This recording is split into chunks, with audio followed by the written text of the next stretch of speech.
अस्सलामुअलैकुम दोस्तों और साथियों, उम्मीद है आप लोग खैरियत से होंगे। आज की इस वीडियो में हम बात करेंगे कि आईवीएफ या इन विट्रो फर्टिलाइजेशन क्या वो चीज़ है। और इसकी वजह ये बनी है कि इंडिया का एक बड़ा मशहूर सिंगर था जो कि 29 मई 2022 को जिसका मर्डर हो गया था। वो अपने माँ बाप का अकलौता बेटा था, यानी अकलौता बच्चा था, ना उसका कोई और भाई है ना कोई और बहन है। अब उसके जो पेरेंट्स हैं वो अक्सर अपने इंटरव्यूज़ में एक बात कहते थे, वो ये कहते थे कि हमारी तो नस्ल ही ख़त्म हो गई, कि हमारा जो एक ही बेटा था तो क्योंकि वो उसका मर्डर हो गया तो अब हमारी तो जो नस्ल है वो आगे नहीं चलेगी।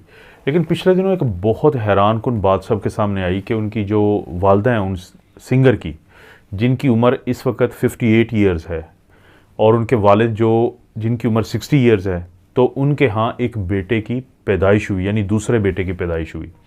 तो इससे बहुत सारे लोगों की इंटरेस्ट पैदा हुई, अगरचे अब उनको वहाँ पे कानूनी मसलों का भी सामना है जिनका मैं वीडियो के आखिर में जिक्र कर दूंगा। लेकिन लोगों को फिर ये तजस्सुस हुआ कि इनके यहाँ बेटे की जो पैदाइश हुई है वो किस तरह हुई है। एक साइंस का प्रोसीजर है जिसको हम कहते हैं इन विट्रो फर्टिलाइजेशन। ये जो इन विट्रो फर्टिलाइजेशन को पूरा बताने से पहले मैं बता देता हूँ कि फर्टिलाइजेशन क्या होती है कुदरती तौर पे हमेशा से इंसानों के, कि जो खातून होती है, लड़की होती है, औरत होती है, उसके अंदर होते हैं अंडे। कहाँ पे होते हैं? वो ओवरी के अंदर होते हैं, जिसको हम बेज़ादानी कहते हैं, बेज़ा अंडे को कहते हैं। तो वो जो अंडे होते हैं, हर महीने एक अंडा जो है रिलीज़ होता है और वो अंडा अपना सफ़र शुरू करता है यूट्रस की तरफ, जिसको हम बच्चादानी कहते हैं उर्दू में।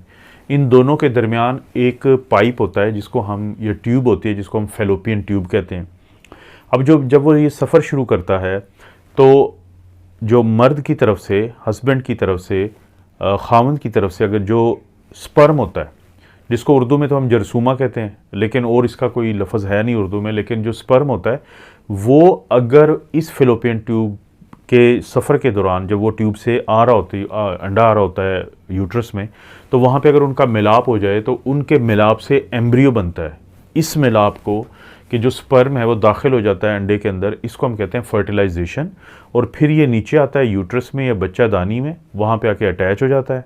फिर कुछ अलामात होती हैं, पीरियड मिस होता है, फिर हम कुछ टेस्ट करवाते हैं, बीटा HCG का एक टेस्ट होता है बड़ा मशहूर, या यूरिन का भी प्रेगनेंसी टेस्ट करते हैं तो उसमें भी बीटा HCG को देखते हैं, जिससे पता चल जाता है कि प्रेगनेंसी हो गई है।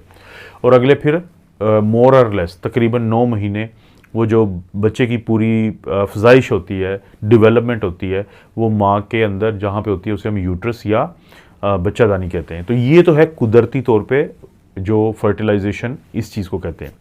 तो इन विट्रो का क्या मतलब होता है? इन विट्रो का मतलब होता है, ये लातीनी लफ्ज़ है, इसका मतलब है ग्लास में, यानी इन विवो हम कहते हैं कि कोई भी वो अमल जो इंसान के या जिंदा चीज़ के अंदर हो रहा हो उसको हम इन विवो कहते हैं।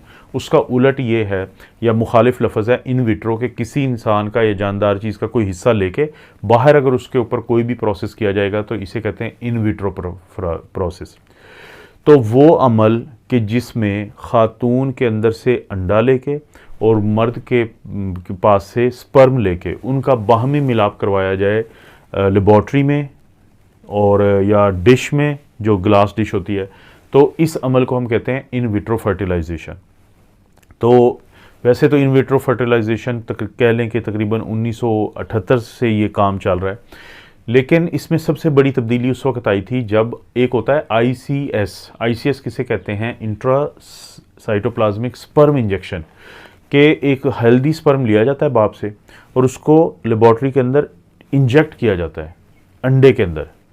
तो डायरेक्टली, यानी कि माइक्रोस्कोप के अंदर जब इंजेक्ट किया जाता है, तो इस अमल को कहते हैं ICS।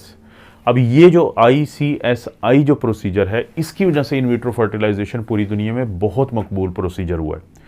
इतना आसान तो खैर नहीं होता, क्योंकि बहुत सारी चीज़ों को देखना पड़ता है, कुछ इसके स्टेप्स होते हैं, और बहुत सारी लोग जो कि औलाद से महरूम होते थे तो उनको ये फ़ायदा है। ज़ाहिर है मुख्तलिफ़ वजूहात होती हैं, बाज़ औक़ात ख़वातीन में किसी भी वजह से, इन्फेक्शंस की वजह से, या वैसे भी उनकी जो फेलोपियन ट्यूब है वो सही काम नहीं कर रही होती है।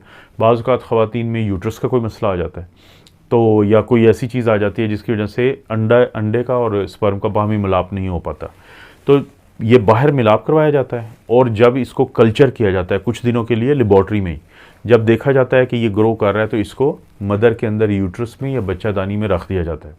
फिर वहाँ पे कुछ दिन इंतज़ार करके 1 से 2 हफ्ते फिर इसके वो जो ब्लड के टेस्ट करवाए जाते हैं और ये देखा जाता है कि क्या जो एम्ब्रियो डाला गया था और उसकी ग्रोथ शुरू हो चुकी है अंदर या नहीं, तो इस चीज़ को देखा जाता है। बड़ी दफ़ा कामयाबी हो जाती है, बड़ी दफ़ा नाकामी हो जाती है। तो ये तो वो इन विट्रो फर्टिलाइजेशन का प्रोसेस है कि जिसकी मदद से वो जो मशहूर इंडियन रैपर या सिंगर है उसके वालिदैन जो है उनके घर बेटा पैदा हुआ है। लेकिन अब वहाँ पे मसला क्या बन गया है? मसला ये बन गया कि उनके ऊपर अब इन्वेस्टिगेशन शुरू हो गई है, क्योंकि इंडिया का कानून बना था 2021 में। ये उसे असिस्टेड रिप्रोडक्टिव कोई लॉ कहते हैं। तो उसकी ये शिक है कि जो खातून है उसकी उम्र 50 साल से ज़्यादा नहीं होनी चाहिए जब वो माँ बने इन विट्रो फर्टिलाइजेशन के अमल से, क्योंकि इस वक्त जो सिंगर है उसकी वालदा की उम्र 58 और वालिद की 60 है। तो इसकी वजह ये कही जाती है कि 21 साल से लेकर 50 साल के दरमियान तो ये सेफ़ है, लेकिन उसकी बाद की उम्र में ख़वातीन में कुछ ऐसी तब्दीलियाँ आती हैं कि जैसे यूट्रस सिकुड़ जाती है, जो अंडे होते हैं वो बहुत ज़्यादा पैदा नहीं होते और या क्वालिटी के नहीं पैदा होते, तो माँ को भी ख़तरा होता है और जो बच्चा पैदा होता है उसमें भी कॉम्प्लिकेशन आने का डर होता है। तो इसलिए कानूनन वहाँ पे रोक है इस बात पे कि 50 साल के बाद खातून को इस प्रोसेस से हमल नहीं होना चाहिए। तो ये तो खैर डेवलपमेंट अब वहाँ पे चल रही है। उनके पूछा गया है कि जी आप इसको वजाहत करें जो भी सेंटर है वहाँ पे। लेकिन जो 50 साल से ज़्यादा उम्र की ख़वातीन हैं, फिर उनको एक तो कोई शुगर ना हो, ब्लड प्रेशर ना हो, कोई इस तरह का मसला ना हो, फिर बाकी भी उनके सारे टेस्ट किए जाते हैं और उनमें क्योंकि अंडे जो होते हैं वो आमतौर पे रुके होते हैं कि वो नहीं बनते, तो उनमें फिर हार्मोन्स दिए जाते हैं जिनकी मदद से जो ओवरी है या बेज़ादानी है उसके अंदर अंडों की पैदाइश को बढ़ाया जाता है और उनमें से जो सबसे अच्छा अंडा होता है उसको अल्ट्रासाउंड की एक टेक्निक है उसकी मदद से निकाल लिया जाता है या एस्पायरेशन कर ली जाती है। तो इसे transvaginal ultrasound guided aspiration of eggs कहते हैं। और फिर जब वापस भी रखा जाता है तो क्योंकि यूट्रस जो है या बच्चादानी जो है वो उस हालत में नहीं होती जो किसी 25 साल की लड़की में या औरत में हो सकती है, तो फिर बाहर से मुसलसल हार्मोन देने पड़ते हैं पूरी इस प्रेगनेंसी के दौरान, ताकि वो जो कमरा है, जो रूम है जहाँ पे वो बच्चा अगले 9 महीने के लिए स्टे कर रहा है, तो वो इतना ना सिकुड़ जाए कि बच्चे की ग्रोथ जो है वो मुतासर हो। तो इन विट्रो फर्टिलाइजेशन की बहुत क्योंकि बात हो रही है और बहुत सारा ये पाकिस्तान में बड़ा कामयाब इसके सेंटर्स हैं, बहुत ज़्यादा लोग जो हैं इसे फ़ायदा उठाते हैं। तो वो लोग क्योंकि ये अब इतना बड़ा वाक़या है ये जो है सिंगर वाला, कि जिसकी वजह से लोगों की बहुत ज़्यादा इंटरेस्ट थी, तो मैंने सोचा इस ख़बर को भी आपको बता दूं कि ये कैसे वो पेरेंट्स बने हैं और ये भी बता दूं कि बुनियादी सी मालूमात कि ये होता क्या है।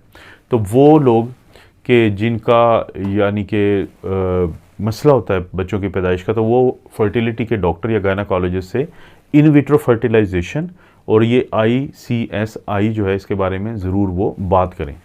आपको पता है इस चैनल पे इस तरह की तमाम ही चीज़ें आपको मिलती रहती हैं मेडिकल से रिलेटेड, तो चैनल को सब्सक्राइब करें अगर नहीं किया अभी तक, वीडियो को लाइक करें और अगर किसी से शेयर कर सकते हैं कि उसको फ़ायदा होगा तो उसे ज़रूर शेयर करें। नीचे ऑप्शन है इस चीज़ का।